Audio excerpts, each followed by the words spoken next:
गुरु ऐसे विनय दे दे, गुणगान करूं तेरा। इस बालक के सर पे गुरु हाथ रहे तेरा। गुरु ऐसे विनय दे दे। निज अनुभवથી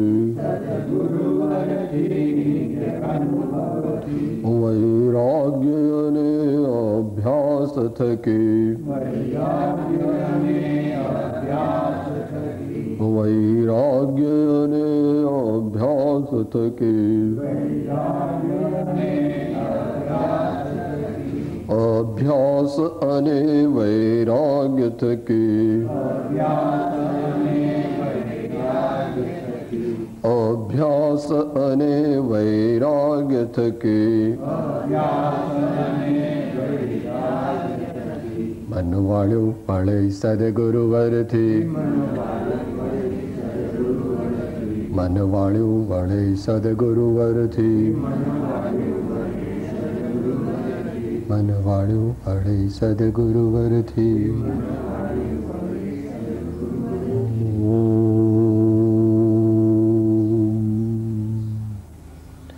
અજ્ઞાનતિમિરાંધાનાં જ્ઞાનાંજનશલાકયા ચક્ષુઃ ઉન્મીલિतं येन તસ્मै શ્રી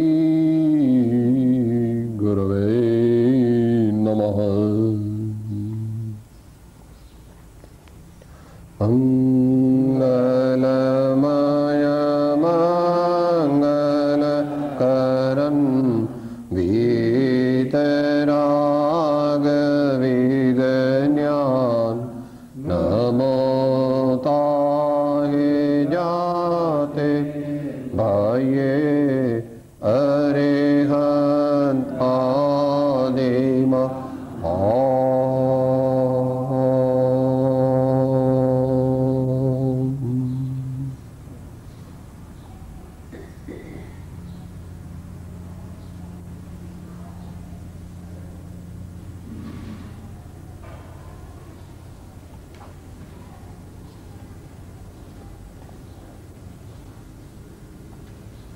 સ્વાધ્યાયમાં જે વિષયની વિચારણા ચાલે છે તે વિષય છે આત્માના ગુણોનો આવિર્ભાવ કરવાનો અભ્યાસ. આત્માના એટલે આપણામાં શક્તિ રૂપે રહેલા ગુણોને વ્યક્તિ રૂપે પ્રગટ કરવા, એમનો આવિર્ભાવ કરવો, મેનિફેસ્ટ કરવા, પ્રગટ કરવા, અભ્યાસ દ્વારા તેની સિદ્ધિ કરવી યથાશક્તિ, એને ભગવાને ધર્મ કહ્યો છે.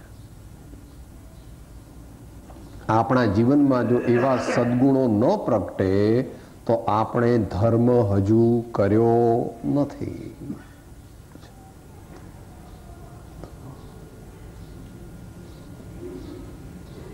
ભગવાન પૂર્ણ વૈજ્ઞાનિક છે. આપણો દાખલો ખોટો કે સાચો, તો કે એમના જવાબ સાથે મળે તો સાચો. કે સાહેબ મારો જવાબ જુદો હોય ને એમનો જવાબ જુદો હોય તો તમને કઈ વાંધો કે વાંધો?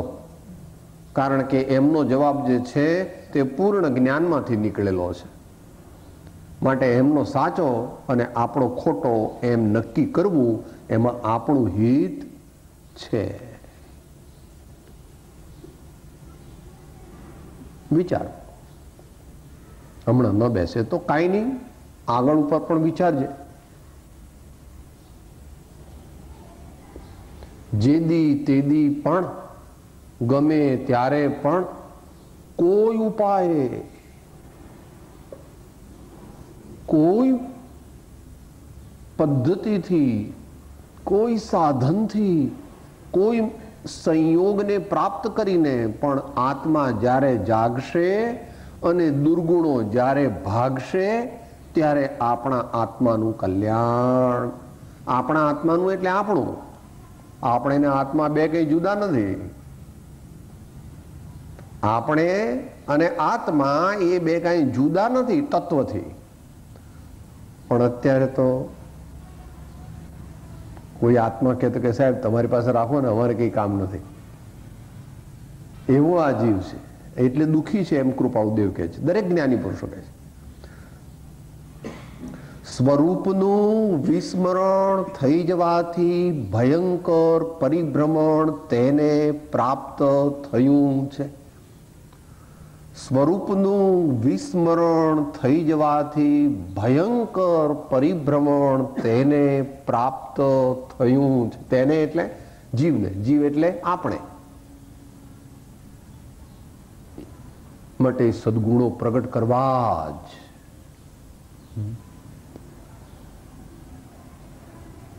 गुणीजनों को देख हृदय में मेरे प्रेम उमड़ आवे, बने जहां तक उनकी सेवा करके यह मन सुख पावे. हो नहीं कृतघ्न कभी मैं, द्रोहन मेरे उर आवे, गुण ग्रहण का भाव रहे नित, दृष्टि न दोषों पर जावे.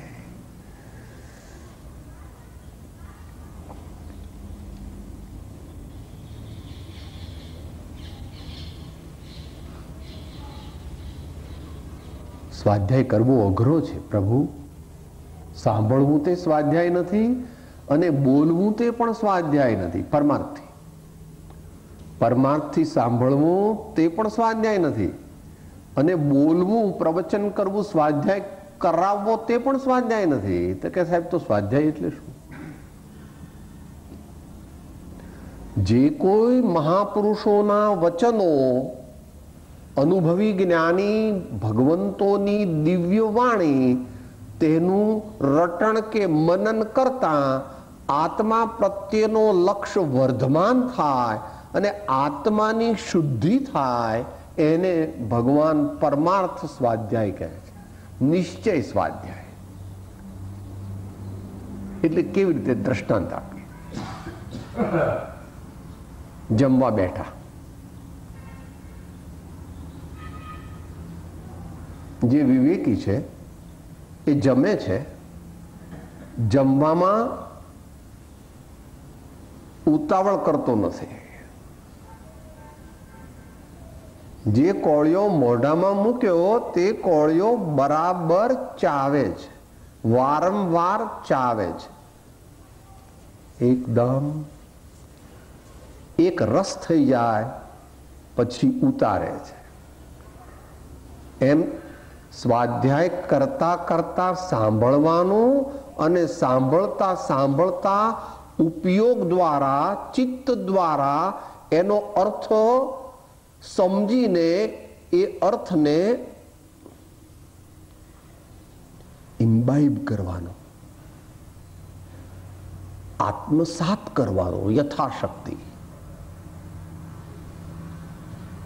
એ એક પ્રકારનો સ્વાધ્યાય છે. અને પછી સ્વાધ્યાય કર્યા પછી આખો દિવસ જે સ્વાધ્યાય થયો તેમાં જે તત્વ આવ્યું, તત્વાર્થ આવ્યા, એ તત્વાર્થને એટલે એ બોધને પ્રયોગમાં લેવો, એ બોધને પ્રયોગમાં લેવો.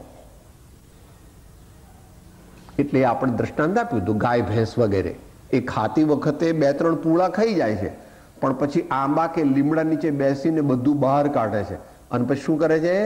વાગોળે. જડબું જોયું નીચે, જડબું આમ આમ થાય, આમ આમ. અને એવું ન થાય તો ખાધેલું પચે નહીં, તો એકલું ખાવું, ગમે તેટલું ખાય તો પણ તબિયત સારી ન થાય. અને જો વધારે ખાય તો ઉલટી તબિયત બગડે. યાદ રાખવું, અજીર્ણ થઈ જાય તો તબિયત બગડે. માટે તીર્થ કરતા 53 ગયા, જપ માળાના નાકા ગયા, કથા સુણી સુણી ફૂટ્યા કાન, તોય ન આવ્યું બ્રહ્મ જ્ઞાન. તો બેયની વચ્ચે રહેવાનું છે. માટે સ્વાધ્યાય કરવો એ સહેલું નથી. જે સ્વાધ્યાય કરે છે, ગઈકાલ વાત આવી ગઈ હતી, આ કાળનું આ ક્ષેત્રનું સર્વશ્રેષ્ઠ તપ, તેનું નામ સ્વાધ્યાય. આ કાળનું આ ક્ષેત્રનું સર્વોત્કૃષ્ટ તપ, તેનું નામ સ્વાધ્યાય.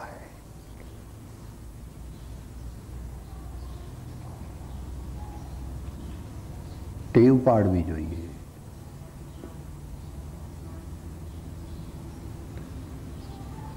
ગુજરાત પ્રદેશ અને વેપારી કોમ એટલે એનો મેળ મળતો નથી. ભગવાનના માર્ગ સાથે ગુજરાતી એટલે સામાન્યપણે ફોસી, સુસા પૈસા ચાર, એમ દલપતરામે કહ્યું. અને એમાં વેપારી કોમ એટલે પૂછે, ભગવાન હું તમારી ભક્તિ કરું તો શું આપશો? કે હાલ તો થા. જે પ્રેમ કરે તે પૂછે નહીં, જે પ્રેમ કરે તે ડરે નહીં, અને જે પ્રેમ કરે તે બદલો માગે નહીં. જેણે પ્રેમ કર્યો અને પૂછ્યું, જેણે પ્રેમ કર્યો અને બદલો માગ્યો, એને પ્રેમ કર્યો નથી. तुमको मोहब्बत करने का तरीका मालूम नहीं है. मोहब्बत करने का तरीका तुम्हें मालूम नहीं है. तुम्हारा यहां काम नहीं है. तारा जीवानु અહીં કામ, હા ફાયદો થશે એવો, ભગવાનની ભક્તિ કરી શેઠીઓ બેઠી એવું બધું થઈશ, પણ મોક્ષ નહીં મળે. મોક્ષ મેળવવો હોય તો શું કરવું? એ આનંદગંજી મહારાજ જે અનુભવ કહે છે પોતાનો, એ સમજીને અનુસરવો. કપટ રહિત થઈ આત્મ અર્પણા, કપટ રહિત થઈ આત્મ અર્પણા, આનંદ ઘન પદ રે વૃષભ જિનેશ્વર પ્રીતમ માહરો, પ્રીતમ માહરો. અને પછી એને બીજા બધાની ચિંતા થાય, સાહેબ તો પછી આ દીકરા ને એની બા ને આ બધા બંગલો મોટર ને આ બધું મારું સોશિયલ સ્ટેટસ, એ બધાને ક્યાંક એમને હું કરું? નીચે બેહાડી દેવાના. તમે બધાને કાઢી મૂકવાનું કહો છો? ના, બધાને કાઢી મૂકવાની આપણી તાકાત છે, પણ બધાને કે ભાઈ તમે નીચે બેસો. ઘરમાં એવું કરો છો કે નહીં? મહેમાન આવે ને ઘર આપણું નાનું હોય તો મહેમાન નીચે બેસે અને આપણે ઉપર બેસીએ. સાહેબ એવું ન કરાય. આપણે મહેમાનને, મોટા માણસને ઉપર બેસાડવાના અને આપણા ઘરના અથવા સામાન્ય માણસ હોય તે નીચે બેસે. તો આપણે શું કરવાનું આપણા જીવનમાં? ભગવાન ક્યાં? એ આપણને આનંદગંજી મહારાજ કહે છે. પછી સમજવું જોઈએ ગુરુગમથી. બીજો મન મંદિર યાણું નહીં અમ કુળવટરી જિનેશ્વર, બીજો મન મંદિર યાણું નહીં અમ કુળવટરી જિનેશ્વર.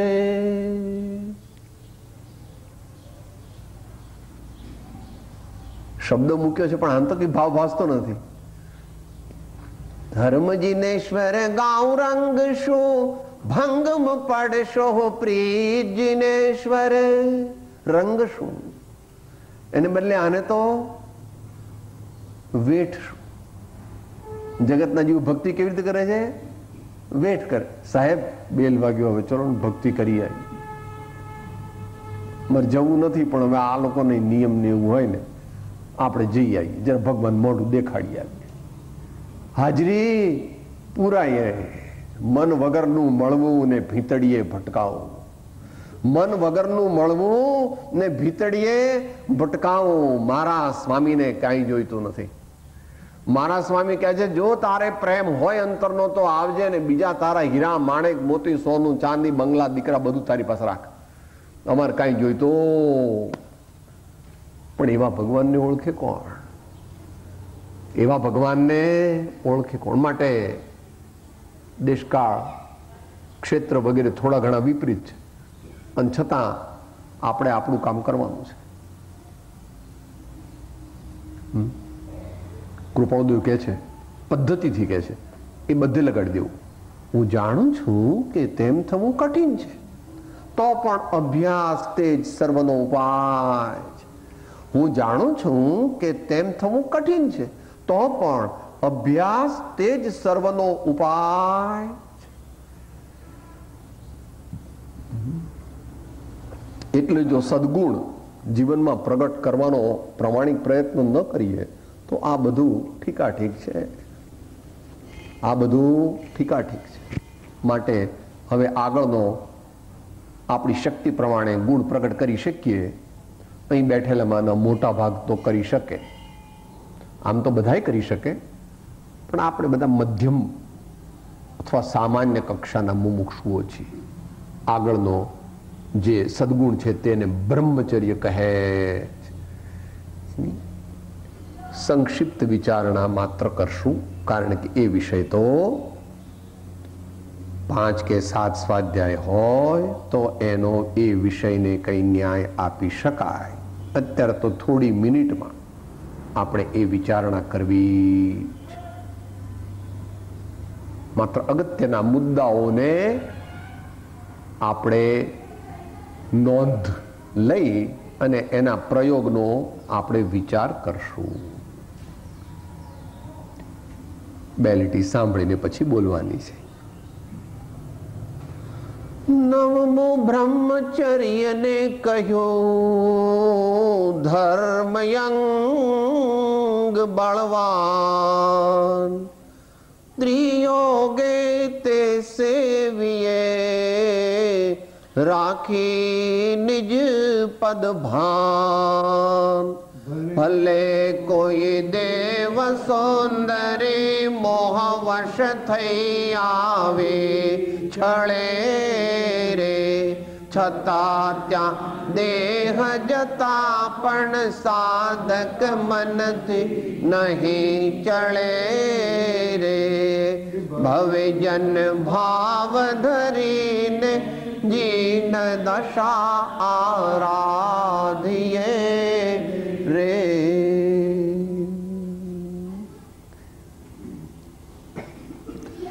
બ્રહ્મચર્ય, બ્રહ્મચર્ય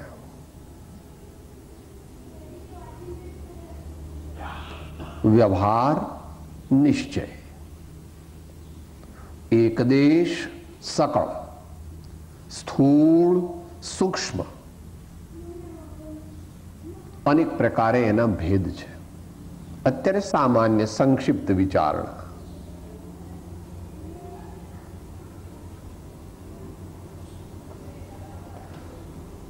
વીર્યનું રક્ષણ કરવું અને મૈથુનથી નિવર્તવું. પહેલા વ્યવહારની મુખ્યતાથી વાત ચાલે છે, કારણ કે અહીંયા ચરણાનુયોગને મુખ્ય લીધું. ત્રિયોગે નીચે શબ્દ છે એટલે એ શું સૂચવે છે? આ કથનમાં શેની મુખ્યતા કરી છે? શરૂઆતમાં અને નીચે પણ ચરણાનુયોગની કથન પદ્ધતિની મુખ્યતા કરી છે. જ્યાં યોગ આવે મુખ્ય, ત્યાં શું આવ્યો? ચરણાનુયોગ.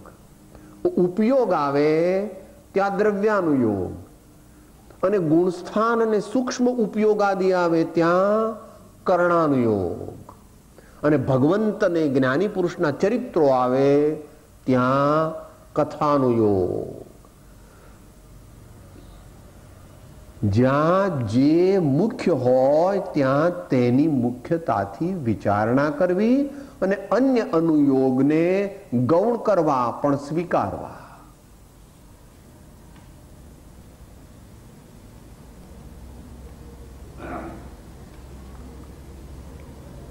બે દિવસ પહેલા 14ને દિવસે બોલ્યા હતા 18 પાપ સ્થાનક. એમાં પણ ગૃહસ્થને યોગ્ય અને મુનિને યોગ્ય એવા બ્રહ્મચર્યની વિચારણા કરી હતી.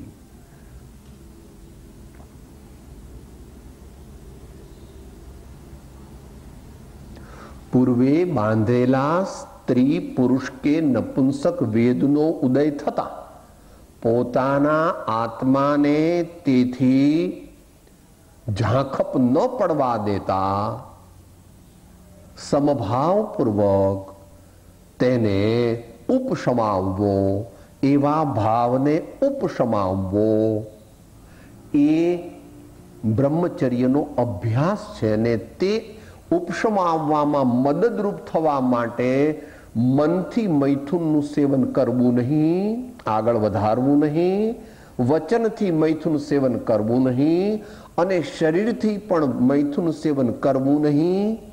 એમ ચરણાનુયોગની મુખ્યતાથી બ્રહ્મચર્યની આરાધના કરવાની છે.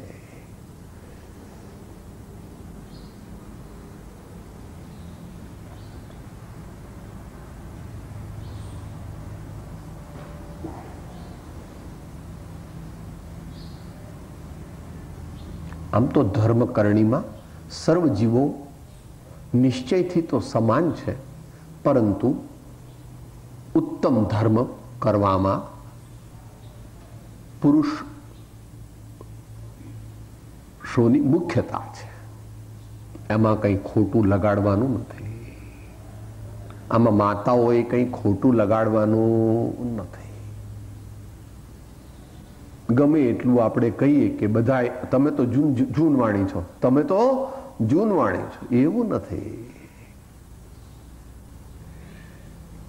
ઉત્કૃષ્ટ પુણ્ય એવું ભાઈઓને હોય તેવું માતાઓને હોતું નથી. અને તેથી જ કોઈ તીર્થંકર ભગવાન વગેરે અથવા ગણધર ભગવાન વગેરે તે માતાઓ હોતા નથી. અપવાદ રૂપે અચ્છેરું કહીને મલ્લીનાથ ભગવાનને માનવામાં આવે છે, પણ પાછી એમની મૂર્તિ હોય એને તો સાડી વગેરે પહેરાવવામાં આવતા નથી. તો ધર્મમાં બધાયનું સ્થાન છે, બધાય ધર્મ કરી શકે, પણ ઉત્કૃષ્ટ ધર્મ કરવો હોય ત્યારે નિમિત્ત તરીકે તે વજ્ર ઋષભ નારાજ સહનનાદી જેમ જોઈએ તેમ પુરુષનો દેહ જોઈએ અને તેને અનુરૂપ, તેને અનુસાર બીજા કર્મો પણ એવા આપણે બાંધેલા હોવા જોઈએ. કે સાહેબ ના ના એવું તમને એ તો ભ્રમ થઈ ગયો છે, તમને જરા પક્ષપાત થઈ ગયો છે, માતાઓ પ્રત્યે તમને ઓછું આવે છે. એવું ભાઈ એવું નથી બાપુ. આ દુનિયામાં કોઈ માતાય નથી અને કોઈ ભાઈ પણ નથી, કોઈ પિતા પણ નથી તત્વથી તો. પરંતુ જેવી રીતે તું એમ સ્વીકાર કરે છે કે જ્યારે કોઈ જીવને સંયુક્ત થવાનું હોય ત્યારે અવશ્ય તેને 5 ઇન્દ્રિય અને મન હોવા જ જોઈએ. સ્વીકારે છે કે નહીં સર્વજ્ઞનું શાસન? કોઈ 1 ઇન્દ્રિય, 2 ઇન્દ્રિય, 3 ઇન્દ્રિય, 4 ઇન્દ્રિય કે પંચેન્દ્રિય અસંગની તમે સમ્યક દર્શન સ્વીકારો છો? થાય ખરું? ના સાહેબ, ન થાય. અચ્છા, પૂર્ણ મોક્ષની પ્રાપ્તિ મનુષ્ય ભાવ સિવાય બીજા કોઈ ભાવમાં સ્વીકારો તો કોઈ દેવ સર્વાર્થ સિદ્ધિના મોક્ષે જાય? પંચમ સ્વર્ગમાં બેઠા છે બ્રહ્મર્ષિ, મહાન ક્ષાયિક સમકીતી ધર્માત્માઓ બેઠેલા છે. બ્રહ્મર્ષિ, લોકાંતિક દેવો, એ સીધા થાય મોક્ષે જાય? ન જાય. વ્યવસ્થા નથી. એક જ બારું છે.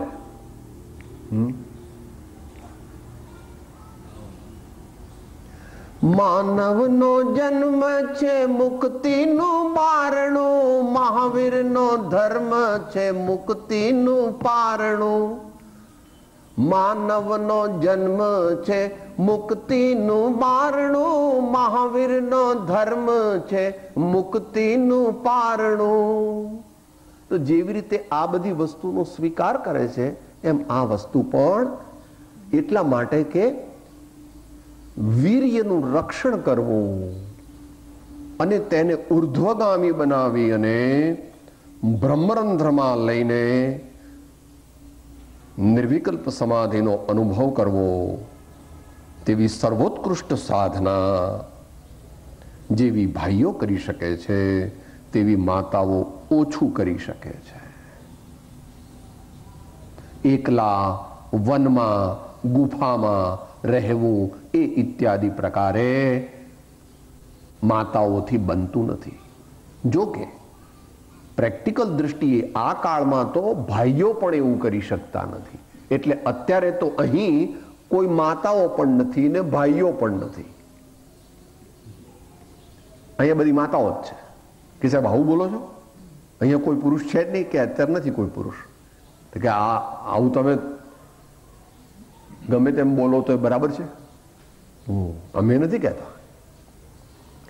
જે તે જીત્યા તેણે હું જીત્યો રે, પુરુષ કિશો મુજ નામ. અજીતજી ભગવાનના સ્તવનમાં આનંદનંદી મહારાજ કહે છે કે હું તો નામનો પુરુષ છું. લોકો મને કહે છે કે હું પુરુષ છું, પણ હું ખરેખર કોણ છું? ઠીકાઠીક સમજ્યા જેવું. કેમ? હે પરમાત્મા અજીતનાથ ત્રિલોકનાથ સ્વામી, આપે જેને જીતી લીધા તેવા રાગ અને દ્વેષથી હું જીતી ગયો છું, માટે હું હારી ગયો છું. માટે હું તો સામાન્ય માણસ છું. હું કાંઈ સાચો પુરુષ નથી. બ્રહ્મચર્ય અઘરું છતાં સુંદર, અઘરું છતાં ઉપયોગી, અઘરું છતાં આગળની સાધના માટે અનિવાર્ય. એવું નથી કે ગૃહસ્થ ભાઈઓ બહેનો ધર્મ ન કરી શકે, તેઓ પણ કરી શકે, સારી રીતે કરી શકે. ગૃહસ્થ ધર્મ સર્વજ્ઞ ભગવાને જ કહ્યો છે. જ્ઞાની પુરુષોએ ધર્મ કહ્યો છે. તીર્થંકર ભગવાન પણ રાજા હોય, માટે ગૃહસ્થ ધર્મ હોય એ ધર્મ ગૃહસ્થ અવસ્થામાં હોય એટલે ધર્મ ન થાય એવું નથી. પણ ગૃહસ્થ ધર્મમાં જેને રાગ હોય એને ધર્મ ન થાય. રાગ ન હોવો જોઈએ. થોડુંક અઘરું છે, અત્યારે વિષય નહીં લઈએ. અંતરમાં તો જાપ તો એવો જ હોવો જોઈએ કે હે પરમાત્મા, આ સર્વ પ્રપંચ જે છે એ પ્રપંચ છૂટી જાય અને મારા આત્માની આરાધનામાં હું લાગુ એવો દિવસ મને જલ્દી જલ્દી આપો પ્રભુ. હું એને માટે પ્રયત્ન કરવા માંગુ છું, કરી રહ્યો છું.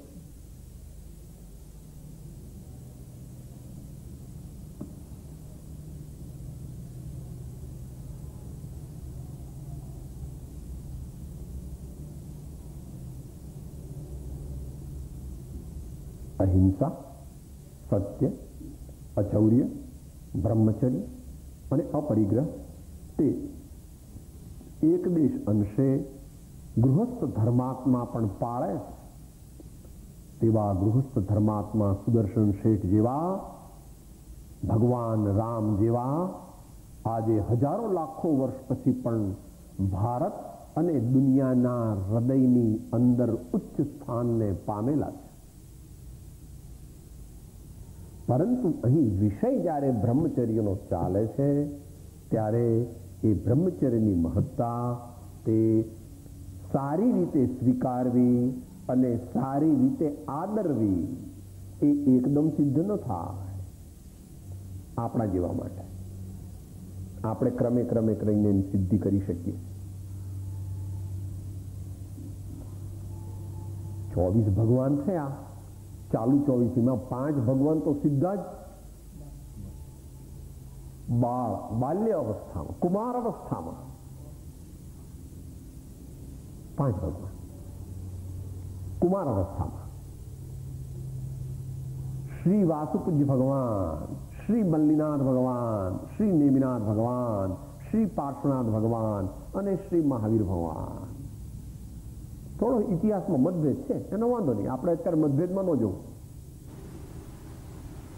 બાકીના ભગવાન રાજા થયા, સમ્રાટ થયા, કોઈ કારણથી વિશિષ્ટ વૈરાગ્યને પામ્યા અને પછી પોતાની બાકીની આરાધના પૂર્ણ કરીને મુનિ થઈને મોક્ષે ગયા.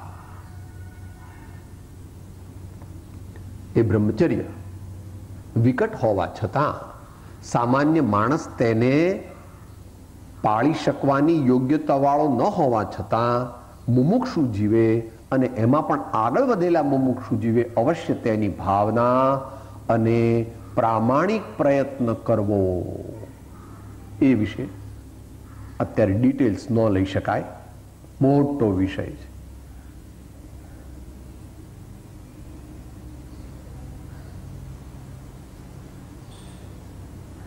આગળ આવશે હમણાં, પણ એની મહત્તા આપણે મોક્ષમાળાના બ્રહ્મચર્ય સુભાષિતનો પહેલો અને છેલ્લો દોહરો બોલી અને પછી આગળ ચાલીએ. નિરખીને નવયૌવના લેશન વિષય નિદાન ગણે કાષ્ઠની પૂતળી તે ભગવાન સમાન. પાત્ર વિના વસ્તુ ન રહે, પાત્રે આત્મિક જ્ઞાન. પાત્ર થવા સેવો સદા બ્રહ્મચર્ય મતિમાન. પાત્ર થવા સેવો સદા બ્રહ્મચર્ય મતિમાન.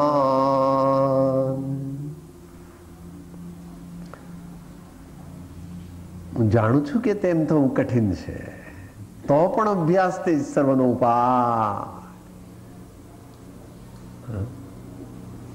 એ વાર્તા આપણે પહેલા કીધેલી. કથાનક આવે છે પુરાણમાં. કામદેવ અને રતિ પોતે પોતાના વિમાનમાં ચાલ્યા જતા હતા. વિમાન તો બધેથી ઉડે, એટલે જંગલ પરથી પસાર થતું હતું. એમાં કોઈ પર્વત ના શિખર ઉપર કોઈ મહામુનીશ્વર ધ્યાનસ્થ અવસ્થામાં લીન હતા. એમની અપૂર્વ શાંતિ, કાંતિ અને દિવ્યતા જોઈને રતિ પૂછે છે, પતિદેવ, તમે કહો છો કે તમે આખી દુનિયાને જીતી લીધી છે, તો આમને જીત્યા છે? કે ના ના, મારું એમની પાસે કઈ ચાલે નહીં ભાઈ, હું તો એમનો દાસ. આ દુનિયામાં બધા રાજા મહારાજા, મોટા મોટા દેવ, સેનાપતિ, મોટા મોટા બધાને મેં જીત્યા છે, પણ જે સાચા મુનિરાજ અને જીનેશ્વર ભગવાન, આ એમની પાસે મારું કઈ ચાલે. મારે તો એમને, હું એમને દરરોજ નમસ્કાર કરું.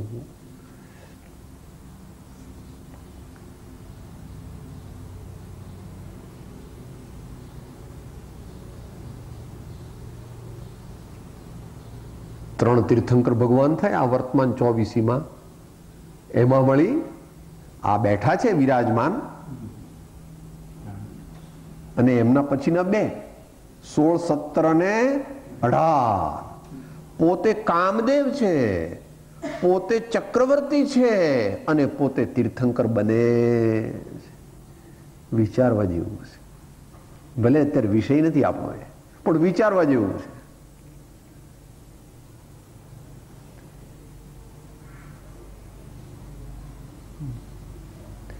પછી પેલું શાંતિનાથ ભગવાનનું યશોવિજયજી મહારાજનું કોનું છે, એમાં લીધું છે ને શાંતિનાથ ભગવાનનું, કે ભાઈ કે ભગવાન, આ શાંતિનાથ ભગવાન તમે બ્રહ્મચારી કહેવાઓ છો અને આ મુક્તિ લક્ષ્મી સાથે લગ્ન કેમ કર્યા? આવે છે ને ભાઈ? ત્યાં તમે તો આવા મહાન બ્રહ્મચારી કહેવાઓ છો અને પાછા મુક્તિ લક્ષ્મી સાથે લગ્ન કરી લીધા. એમ કરીને કવિએ પોતાની દ્રષ્ટિએ, પોતાની રીતે ભગવાનની સાથે થોડો વાર્તાલાપ કર્યો છે.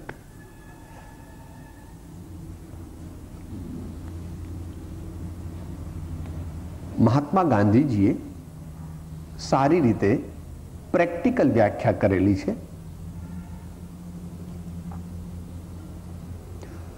પરમાત્માના દર્શન પ્રાપ્ત કરવા માટે 5 ઇન્દ્રિયોનો અને મનનો યથાયોગ્ય નિગ્રહ કરવો તે બ્રહ્મચર્ય છે. પરમાત્માના દર્શનના હેતુથી, પરમાત્મા દર્શનના હેતુથી 5 ઇન્દ્રિયો અને મનનો રૂડે પ્રકારે નિગ્રહ કરવો તે બ્રહ્મચર્ય છે. શાસ્ત્રકાર ભગવાન કહે છે બ્રહ્મની પ્રાપ્તિ કરવા માટેની જે ચર્યા તેનું નામ બ્રહ્મચર્ય. બ્રહ્મને પ્રાપ્ત કરવા, બ્રહ્મનો અનુભવ કરવા જે જરૂરી ચર્યા, આવશ્યક ચર્યા, તેને અમે બ્રહ્મચર્ય કહીએ છીએ. વિચાર તો સમાધિ શતક જે આપણે અહીંયા નિત્યક્રમમાં બોલીએ છીએ એના કરતા પૂજ્યપાદ સ્વામી છે. એમણે ચરણાનુયોગની અપેક્ષાએ કીધું બ્રહ્મચર્ય આવાસ ગુરુકુલ આવાસ વા ગુરુકુલ આવાસ વા બ્રહ્મચર્ય પરિપૂર્ણમ ભવતી. જેણે બ્રહ્મચર્યનું પાલન સુપેરે રૂડી રીતે સરસ રીતે કરવું હોય તેને માટે ગુરુકુળમાં રહેવું આવશ્યક છે. સત્પુરુષના ચરણની સમીપ અને જ્યાં એવા ધર્માત્મા મોક્ષ પ્રેમી જીવો સંતો મુમુક્ષુઓ રહેતા હોય એવી જગ્યાએ રહીએ તો જ બ્રહ્મચર્ય પરિપૂર્ણપણે પડે. યાદ રાખવા જેવું છે, આપણને ઉપયોગી છે એટલા માટે.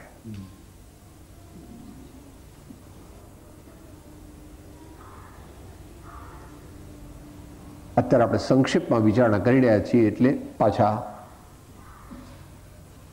થોડા ફીચર્સ આપણે વિચાર્યા. એમાં આહારનો પણ બ્રહ્મચર્ય સાથે સંબંધ છે. એટલે મિતાહાર, યોગ્ય આહાર, સાત્વિક આહાર વગેરે આવશ્યક છે. અને સામાન્યપણે મનોનિગ્રહના 18 વિઘ્નો જે કહ્યા છે શ્રી મોક્ષમાળાના 100મા પાઠમાં, એ ફરીથી વિચારી જાઓ. મનોનિગ્રહના વિઘ્નો 18 જે કહ્યા છે તે વિચારી જવા. એનાથી આપણને ઘણો ફાયદો થાય દરેક રીતે સાધનામાં, એમાં બ્રહ્મચર્યની સાધનામાં વિશેષપણે. તો એ શું કીધું? ધર્મયંગ બળવાન.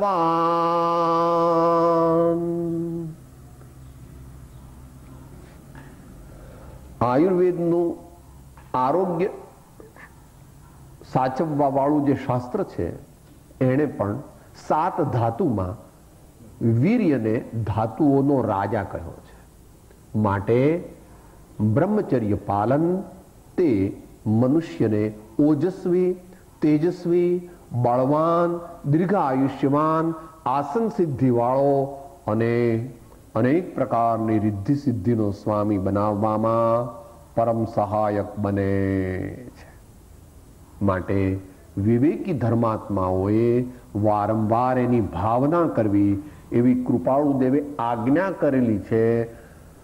પત્રાંક 105માં 4થી આજ્ઞા દ્વારા ચોથા વ્રતના પાલનની વિશેષની અગત્ય. પત્રાંક 105 કેટલામો આંક? ચોથો. ચોથા આંકમાં શું કહ્યું? ચોથા વ્રતના પાલનની ભાવના. બરાબર, યાદ રાખવું વારંવાર. ધર્મ અંગ બળવાન, ધર્મ અંગ બળવાન.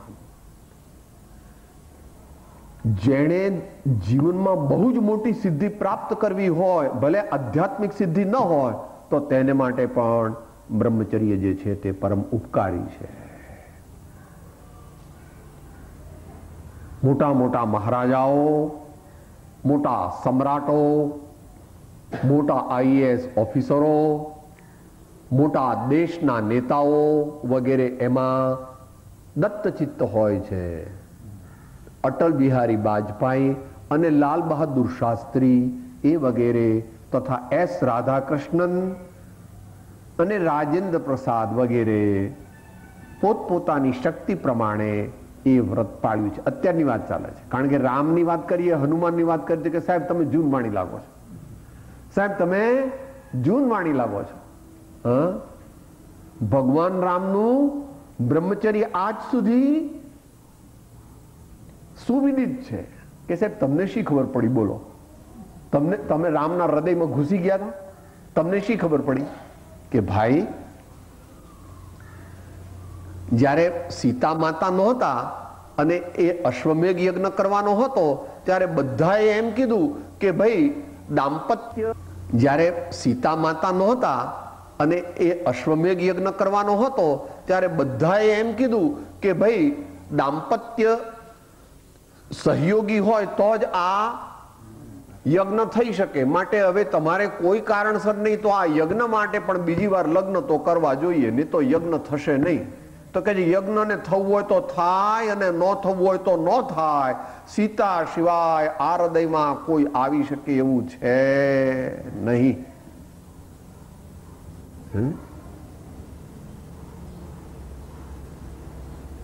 બોલો, બધાને નારાજ કર્યા.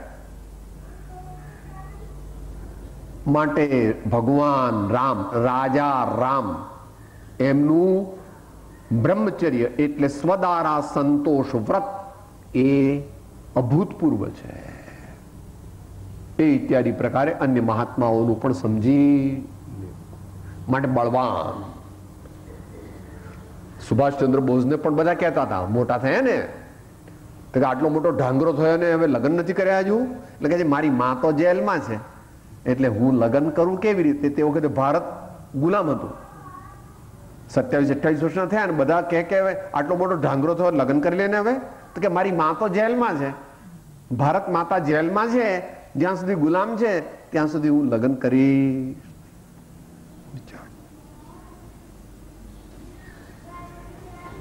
ધર્મ અંગ બળવાન, ત્રિયોગે તે સેવીએ રાખી નિજ પદ ભાન. પહેલું ચરણ જે છે તે ચરણાનુયોગ અને બીજું ચરણ છે તે દ્રવ્યાનુયોગ.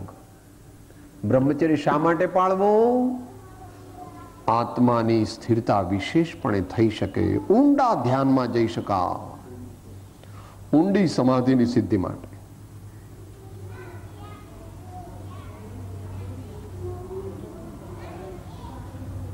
બાહુબલી ભગવાન 1 વર્ષ સુધી એક જ આસને રહ્યા હતા એવું પુરાણનું પ્રમાણ મળે છે, શાસ્ત્રનું પ્રમાણ. એક જ આસન ઉપર 1 વર્ષ સુધી એમની મૂર્તિઓ છે ને ભાઈ, શ્રવણ બેલગોલામાં 57 ફૂટની. ચામુંડરાએ ઈસવીસન 981 એની સ્થાપના કરી હતી. 1981 થયા ને ત્યારે 1000 વર્ષ પૂરા થયા અને એના ઉપર આ 15 વર્ષ ગયા. 1996 ચાલે છે ને ભાઈ, અત્યારે કયું ચાલે છે? ઈસવીસન 1996, એટલે 1015 વર્ષ પહેલા. હા, બાહુબલી સ્વામી અડગ.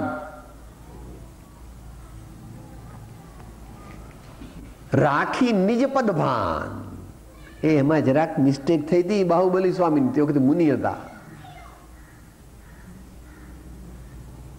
પેલું અહમ જરા પૂરેપૂરો ગયો નહોતો, એટલે સુંદરીને બ્રાહ્મીને ભગવાને મોકલ્યા ને કે વીરા ગજરાજ પરથી ઉતરો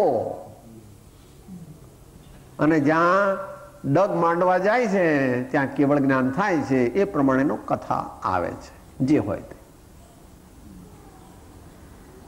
રાખી નિજપદ ભાન. આપણે ધર્મ કરીએ, બ્રહ્મચર્ય પાળીએ, ક્ષમા રાખીએ અને પછી એમ કે હે ભગવાન મને 3-4 દીકરા આપજો, હે ભગવાન મને ખૂબ બંગલા મોટરો આપજો, હે ભગવાન મારી તબિયત કોઈ દી ન બગડે એવું કરજો. એવું ન મગાય. દુનિયાની વસ્તુ માગવી એ પ્રાર્થના નથી. માગે તો મળે ખરી પણ હલકી મળે. માટે ભગવાન પાસે એવું કઈ માગવું નહીં. શું બોલો છો બૃહદાવટનામાં? સકામે સુમિરન કરે પાવે ઉત્તમ ધામ, નિષ્કામે સુમિરન કરે પામે અવિચળ ધામ, પામે અવિચળ ધામ. માગીએ તો એટલું કે મોક્ષને જ માગીએ, માગીએ તો એટલું કે મોક્ષને જ માગીએ. એમાં બધું આવી જશે. તું જે માગે છે બધું મળી જશે, પણ માગીશ તો હલકું મળશે. માટે માગવું નહીં. મન થઈ ગયા છે બહુ, સાહેબ આટલું બધું આપણે તારે 2-4 દીકરા બધું માગી લો ને, 2-4 બંગલા આપણે શું વાંધો છે, 2-4 હીરાના હાર માગી લો, બધું ભગવાન આપવા જ બેઠા છે. તો ન મગાઈ, પર વસ્તુ છે, એમાં સુખ છે નહીં. નાખી દઈશ પર વસ્તુમાં નહીં મૂંઝવો, એની દયા મુજને રહી. માટે રાખી નિજ પદ ભાન. જે બ્રહ્મચર્ય પાળે પણ આત્માનું સ્વરૂપ જાણે નહીં, આત્માના નો લક્ષ્ય કરે નહીં, આત્મા પ્રત્યે ઝૂકે નહીં, તો તેને બ્રહ્મચર્યનું પરમાર્થ ફળ મળતું.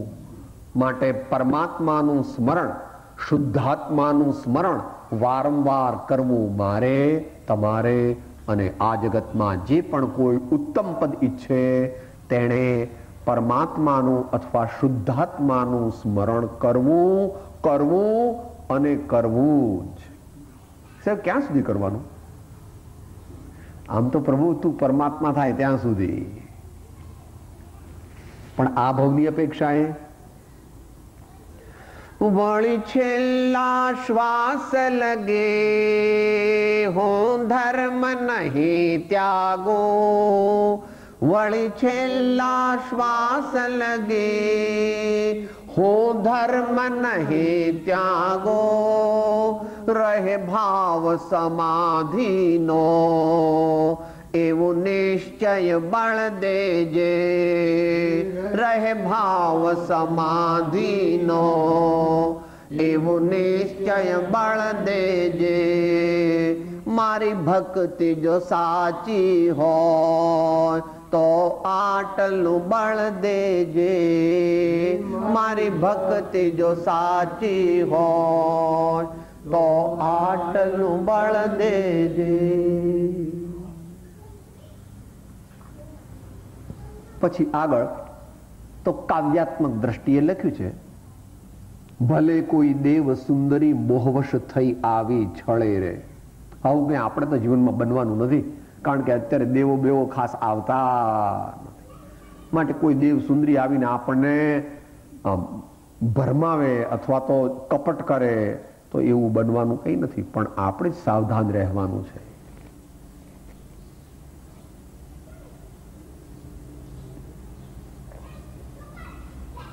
તત્વને જાણવું, તત્વને યથાર્થ જાણે. બ્રહ્મને જાણ્યા વિના બ્રહ્મચર્ય હોય નહીં સાચું. શુદ્ધાત્માને જાણ્યા વિના બ્રહ્મચર્ય હોય નહીં, પારમાર્થિક બ્રહ્મચર્ય.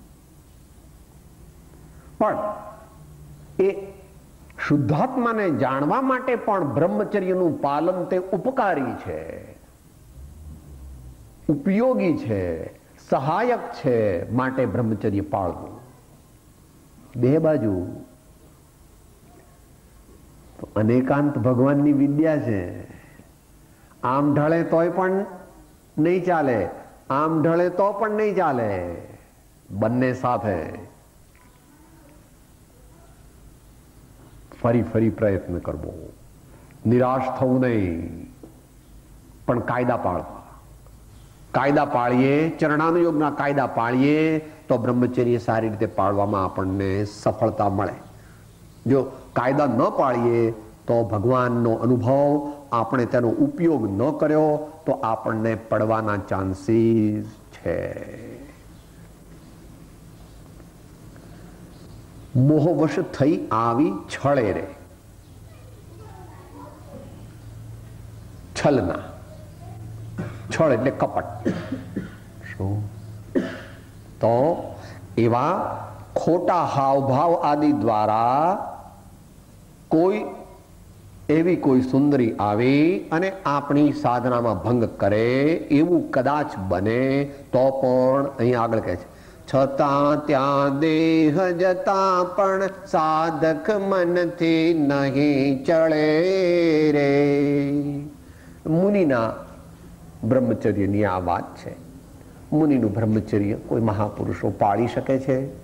મુનિનું બ્રહ્મચર્ય એ અત્યારના જ્ઞાનનો વિષય નથી. સાચા મુનિનું બ્રહ્મચર્ય એનું વર્ણન આ દુનિયામાં છે નહીં, કારણ કે પૂર્ણ બ્રહ્મચર્ય એટલે જ મોક્ષ. પૂર્ણ બ્રહ્મચર્ય એટલે જ મોક્ષ. કે સાહેબ કેવી રીતે? બોલો તો. 8મા ગુણસ્થાનના અંતમાં વેદનો અભાવ થાય ત્યારે ક્ષપક શ્રેણી માંડે, અને જ્યારે ક્ષપક શ્રેણી માંડે તે જ સેકન્ડે તેને મોક્ષ પ્રાપ્ત થઈ જાય. કર્ણાની યોગની અપેક્ષા. આ તો સમજવા માટે. કર્ણાની યોગની અપેક્ષાએ પાળવાનું નથી, આ પાળવાનું તો છે ચરણાની યોગની અપેક્ષાએ, પણ સમજવા માટે કર્ણાનો યોગ પણ લેવો. કર્ણાનો યોગ પણ લેવો. અત્યારે એ વિષય ગહન છે. અત્યારે બ્રહ્મચર્યના વિષયનો વિસ્તૃત વર્ણન ન થઈ શકે. સમય પણ નથી, શક્તિ પણ નથી, અને સર્વોત્કૃષ્ટ યોગ્યતા પણ નથી. એ તો આચાર્ય ભગવાન જે સહજમાં જેમણે કામદેવને જીતી લીધો છે, બાળ બ્રહ્મચારી જેમને કાંઈ નથી, એવાને નમસ્કાર કરીને આપણે અત્યારે અંત મંગળ બોલીએ. અંતર વિષય વાસના વર્તે